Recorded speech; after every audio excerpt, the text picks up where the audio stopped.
Hi everyone, welcome back to another stamping video. This is going to be a step-by-step stamping video, just covering the basics. The first thing you want to do is prepare your desk. If you are a novice, this is particularly important. Get something that will cover your desk and protect it. I just happen to have this mat from MoU that I bought a couple of years ago. I know lots of other people have various different brands. These mats are also handy for making decals when you get into it. But even just some kitchen paper or a plastic mat. If you see under here, I've got like these plastic desk mats as well. But just to protect your surface. Also, it's handy to have something like this because you can clean it with some acetone. The next thing you're going to want to do is get everything you need for stamping. So I have my lint roller here, so I'm going to put that to the side. I have my stamping polish. This one is a black from Born Pretty. I'm going to open this up and put that to the side. I'm going to keep a piece of tissue paper to one side as well. I'll show you why in a couple of minutes. I'm going to have some, I have my claw. You don't absolutely need this, but it does come in handy for cleaning stamping plates, or you can just have cotton pads with some acetone on them for cleaning your stamping plate. And then I have my stamper, obviously. Now this one has a plastic end, but sometimes you might be better off, especially if you're starting off, by going for one that doesn't have a plastic bottom, just so that you can see it a little bit more clearly. In fact, maybe I'll use this one instead. It doesn't really matter. They're both kind of squishy topped and perfect for what I need to show you guys today. The best thing about this is you're not going to get it cloudy as well. Like sometimes after a while these get a little bit cloudy if you let acetone spill on them, but this one should be fine. Nothing should happen. So let's get our stamper ready. In fact, I'm going to clean that off and make sure that it's all prepared. So then of course you're going to want some stamping plates. I picked a couple of stamping plates here. I think I'm going to use this one from MoU. This is called, this is the Hipster Collection number 20. And I'm going to pick this because it has fine lined patterns like here, but it also has some more solid prints. So I'll show you some techniques for dealing with the different types of prints. But I also have this one from Maniology. So this is number M012. This is a pretty good kind of starter plate for those of you that are starting out, because it does give you some nice options. You've got like your stars, your dots, you've got some kind of fine lined work over here, and then you've got some nice patterns. So it's kind of a good mix on this plate. Apologies if you can hear the traffic outside, but it's one of those days. The next thing I would do, remove your jewellery, all right, because you don't want your jewellery getting acetone or polish on top of them. I make a mess when I stamp, so that's why I'm always ready. You could also, if you want, go for some liquid peel-off latex tape around your cuticles to keep them clean. I'm not going to bother today because I am going to take this manicure off as soon as I'm finished filming, but you can use this as a cuticle guard. Right now I just want to show you the basics.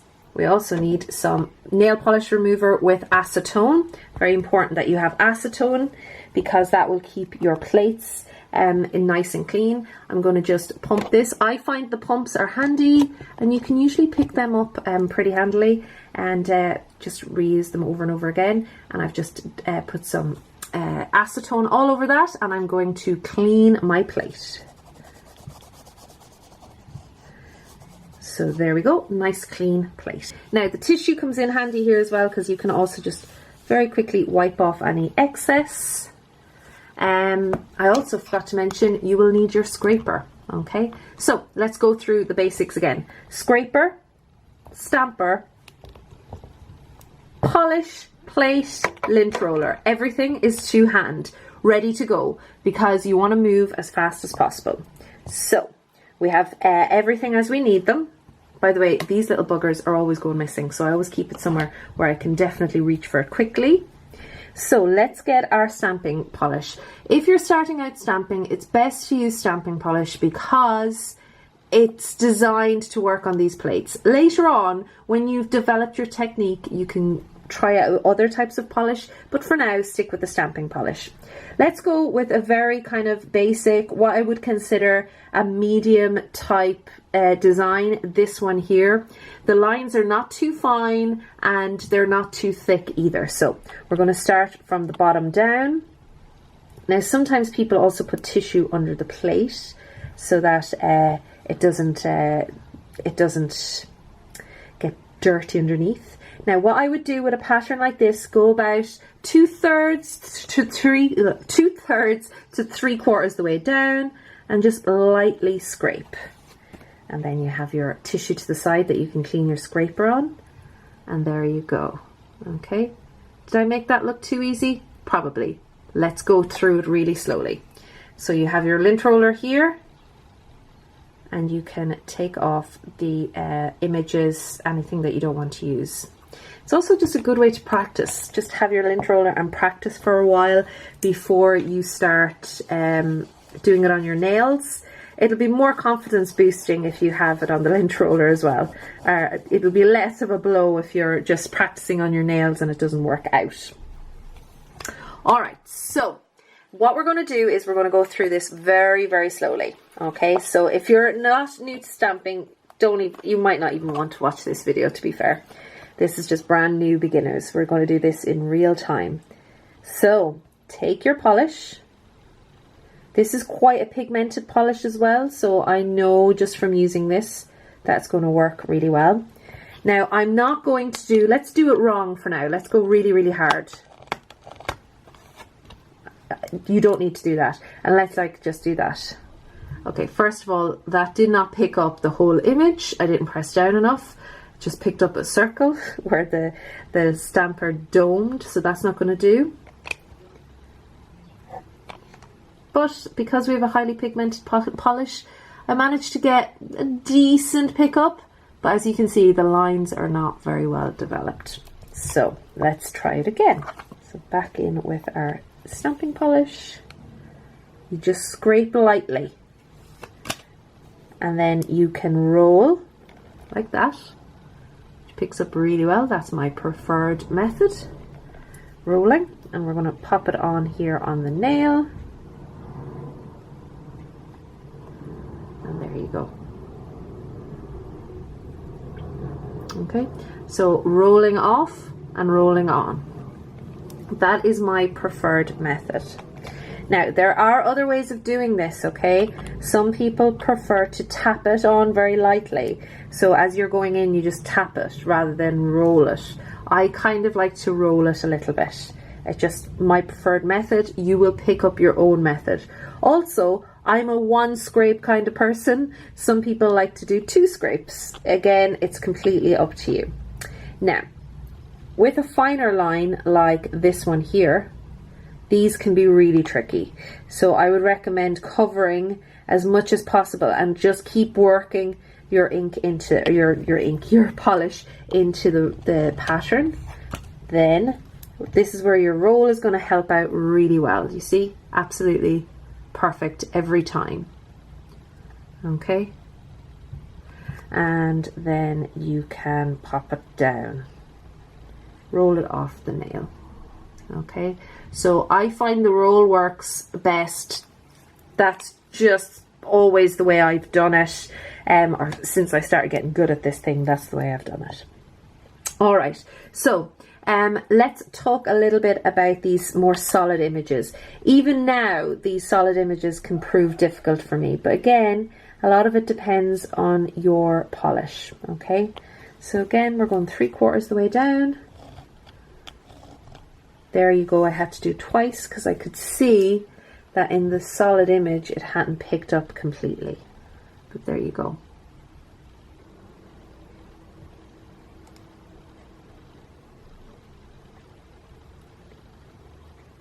Now, another tip like this, when you've got some excess here, rather than waiting to clean up when you get to your nail, clean up right now. Just be really careful. Clean up around the image. You don't need all of this on your skin, okay? And then you can put it on. Now, you can do it with a solid image like this, but with this image, better to move straight away. These images are going to dry very, very quickly. The fine lines will just dry immediately because there's just less surface. But these ones, you've got a little bit more time to play around. So we're going to put it on this ring finger here, and there you go. Now, I'm quite lucky that I don't need to do anything with my nails because my hands are quite hot. So luckily the image didn't stick the whole way. But there you go. There are my sunglasses. So a couple of tips about your stamper. Make sure you don't touch the top of your stamper, okay? Avoid, like, you will see people squidging the top of their stamper. I never ever do that. If you do, give it a little bit of a wash, never use acetone on it, and then just clean it off using your lint roller, okay? Lint roller is like your best friend. You can also use masking tape if you want. All right, let's move to this plate here. And let's talk about text. Text is the hardest thing to get handle on when you're first starting out. Again, a lot of this is going to depend on the type of stamping polish you use. The better the stamping polish, the better results you will have. And you know, you don't have to necessarily buy this brand, you can buy lots of other brands. So we're going to use this Hope here. Even today, I struggle with some of these. I cover the text completely and then roll it off. So there you go. So we've got Hope. And again, take your lint roller and use it to clean up the excess. Now often you'll notice that I use various images, I use various letters from various words.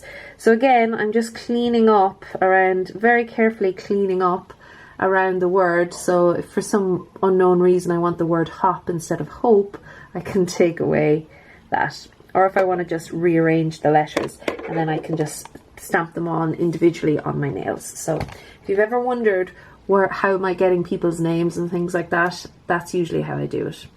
I'm not going to put a hop on my nail right now. That would be silly, but there you go. So we're going to have a look at this galaxy image here. These kind of images are still kind of difficult for me sometimes, but we have make sure that you clean your plate really, really well so that you're not leaving polish in there. That will dry up and just prevent you from getting a decent image the next time round. So we're going to try our stamper again. Now I'm going to switch stampers simply because this stamper is a little bit more squidgy than this stamper. In general, a cheap stamper like this is just the right amount of firm and squidginess, but this one is just a little bit more squidgy. There's a little bit more give, so it helps when you're picking up really difficult, finely printed images like this. And again, guys and girls, there's no magic bullet here. It is just practice. One scrape and then squidginess to the rescue. There you go. So it just works a little bit better. You can see that there's a lot more give in this stamper. And we are going to pop this down right here. So there you go. Sometimes if I have an image left over like that, I'll just pop it on the bottom here, just to kind of fill it out a little bit. Just to get a few more stars on my nail. That's all. Maybe here, but that's a completely personal thing. And remember, the stamping plates, you can get as creative as you want with them. So the last one I have to do is my little finger, so I'm going to use one of these little ribbons here. Again, these are kind of tricky sometimes because of those lines, but hopefully will work out okay. And this time I'm going to go back to my firmer stamper. You don't need all these stampers in your life. It's just, I'm a little bit obsessive about this whole thing. And I'm going to take off the excess and keep the little one. And let's just tie a little ribbon, little bow around my pinky. And there we go. Okay guys and girls, so let's just go over the fundamentals. Number one, stamping polish. Make sure you get a good stamping polish. Number two, your stamping plates. Not all stamping plates are created equally. You will get what you pay for. So Maniology and MoYou are always a good bet for me. Bundle Monster, the old Maniology, they were always good for me as well. Creative Shop, but there are brands, I'm looking at you Colour Club, where I would stay away from those plates. They don't really work that well for me. And some of the cheaper brands are not that great as well. So just be aware that you get what you pay for. And if you really want to get into it, invest in 1 or 2 nice MoYou plates or Maniology or Creative Shop, and that will get you going. Number 3, stamper. You do not need every single stamper on the block. This one costs about $4 or $5 and it comes with a scraping card. This one is from Beauty Big Bang. You will see similar offers from Born Pretty. You will see similar products and budget brands also have similar products. If you have a look at your local indie site or even on Amazon or something, you'll get a similar product. Just watch out for the reviews. Make sure that somebody tested this out before. You know, again, you get what you pay for it a lot of the times, but they're not that expensive, and you can get replacement silicone heads for this, so you don't have to worry about going through loads and loads of plastic. You can get replacement heads for these. Now, when you've finished your stamping, you will want to seal this up nicely with some top coat. I would recommend getting a non-smudge top coat. This is my favorite from MoYou, but you'll also find that Maniology do one and some other brands, but I just happen to really like this one. But even with something like this black, I would wait a few minutes. These are highly pigmented polishes and they will run. So go in thick and move fast. So just very quickly, here we go. And if it gets on your skin, don't worry, you can do it again. You can clean that up. The main thing is to get that sealed in without any smudging. So there you go. I kind of missed a part at the end there, but that's okay. I'll come back later. But there you go. And it's nice and glossy and no smudging. So guys and girls, my final tips for you are: number 1, make sure you get a decent stamping polish, a polish that's designed for stamping. Number 2, get a plate from a maker that is well known, Maniology, MoYou, Creative Shop, something like that. You do get what you pay for. Buy a plate that has a variety of designs to start off with so that you can practice with it and you're not investing a huge amount of money in plates before you know how to really stamp. But at least you'll have one that you can play around with and that has a variety of designs. My next tip: make sure that your stamper is something that you can learn with. So you can see, I mean, you'll see some sites saying don't use a clear stamper if you're an amateur or a beginner. To be honest, I don't know if I could learn any other way. So I think an absolutely get a clear one so you can see what you're doing. And preferably one that isn't sealed in at the bottom, and most of them should come with a scraping card. This set happens to be from Beauty Big Bang, but you can go to Born Pretty, Amazon, you can go to some of the other brands like Maniology. Maniology in fact do a whole set, so do MoYou, and their stampers are also really, really good. So shop around and see what you can get. For instance, this little one is from MoYou and it's a really, really nice little stamper to start off with, very inexpensive, and yeah, you can have a look at online and see what you can afford to spend, and yeah, get something that's a little bit squidgy. And avoid touching the top like I just did. Clean it off with your lint roller. Make sure you're all set up. Have everything that you need to hand. Have your claw ready, have your tissue, have your stamper, have everything ready just to go so that you can move very, very quickly. With the scraping card, not all scraping cards are the same. Some people prefer a firmer one. I like a good flexible one so that it'll move across the plate quite easily for me. Use your non-smudge top coat. Not all top coats are made equally and will smudge your work. So even your favorite top coats will destroy all of your hard work when you finally get your image on the nail. So get a non-smudge top coat. And if you want to mattify your design afterwards, mattify after you've put on your non-smudge top coat. But again, if it's with a highly pigmented polish, just wait a little bit before you start putting on any kind of top coat. And finally, practice, practice, practice. It isn't going to be easy. It isn't going to happen overnight, and you may need to develop your own technique. And I always say, have a lint roller handy and just work away on that. It is kind of, it can be disheartening if you're not getting it onto your nails in the first few goes, but this way you can just chart your progress, and you won't feel completely underwhelmed by the whole process once you've practiced for a little bit. So it will come up really, really quickly if you follow those tips. And go light, don't go too hard, okay? So yeah. Alright guys and girls, I hope that was helpful. Please leave your stamping tips below so that everybody can learn from them, and I will talk to you all again very, very soon. Happy stamping.